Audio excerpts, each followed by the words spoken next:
U.S. President Donald Trump at the outset of a cabinet meeting saying we ended war in Gaza, saying he has accepted Egypt's invitation to attend a peace signing ceremony after that 20-point Trump plan began its implementation, or was signed in the resort of Sharm el-Sheikh earlier in the day, yet to be ratified. The Israeli cabinet currently in conclave. With us from Tel Aviv is Israel's former ambassador to Germany, Jeremy Issacharoff. Thank you for being with us here on France 24. My pleasure. Good evening. There was, we recall, a ceasefire at the start of the year. How would you describe the mood today compared to then? Well, I think there's a clear sense of relief, jubilation that we're moving towards an actual deal. I'd say that there's a sense of trepidation also as we come towards seeing 20 hostages coming back to Israel. It's not just about the hostages coming back, but the ones who won't be coming back that will also have a major impact on in Israeli media and on the mood within Israel. Also, as you know, it includes the return of 28 hostages that were killed in captivity. And this, again, is something that will also, I think, the reunion of the families, the closure, the funerals. So we'll be going from a sense of relief to a sense of sadness and a sense of mourning of the people that we've lost. And it'll be, at the end of the day, the beginning, I hope, of a process of renewal and healing within Israel after such a long period of over 700 days of war and losing almost 2,000 Israelis. It is time that we try and get back to normality and get back to a process of healing within Israeli society. Is healing within Israeli society? What about reconciliation with the Palestinians? Well, okay, on the political level, I am delighted that President Trump, and I always felt that he had a tremendous amount of leverage to end this war.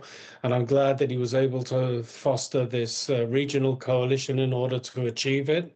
And I think that it's absolutely critical that we don't only get all the hostages home, that we end this war, but we also, as the Trump plan says, try and define a credible and agreed political horizon with the Palestinians so we can move to a more stable coexistence between our two peoples.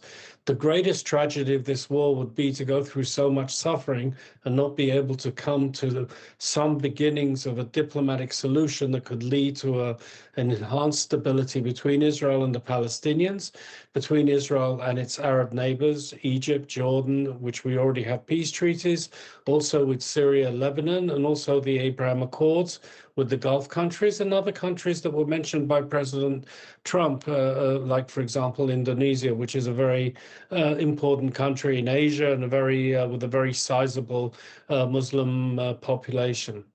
You heard in those remarks that we just carried live of the U.S. president how he has formally accepted Egypt's invitation to be at the signing ceremony, leaving it a little bit vague when it comes to a trip to Israel. All day long, the press has been speculating it'll happen on Sunday. In fact, Israel's presidency is even saying it's cleared its schedule.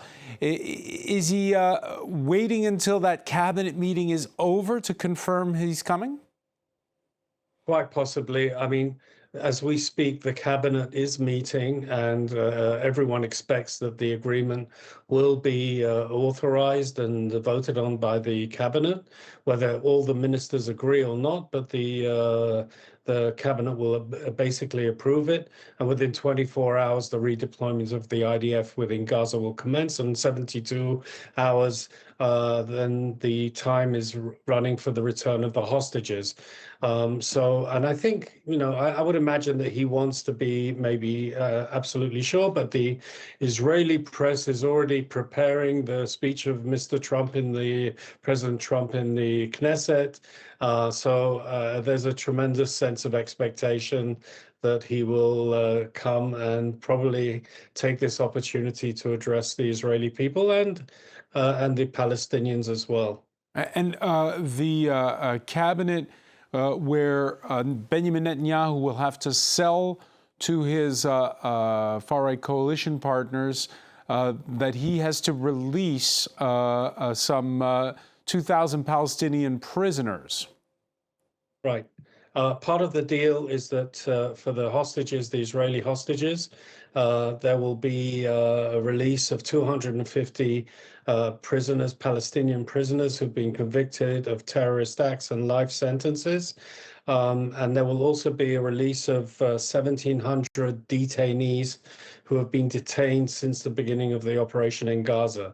And again, this will also be a few moments of difficulty when people who've been found guilty of killing mass civilians in terrorist acts being released. But again, I think the moral imperative today for Israel is to get the return of all of our hostages and bring closure to the families that lost their loved ones, and also to reunite the living hostages with their families who have been so incredible. They fought for these hostages day in, day out. And one sad thought is that I wish we could have been celebrating this well over a year ago. All right, many thanks, Jeremy Issacharoff, for being with us here on France 24. By all means, thank you.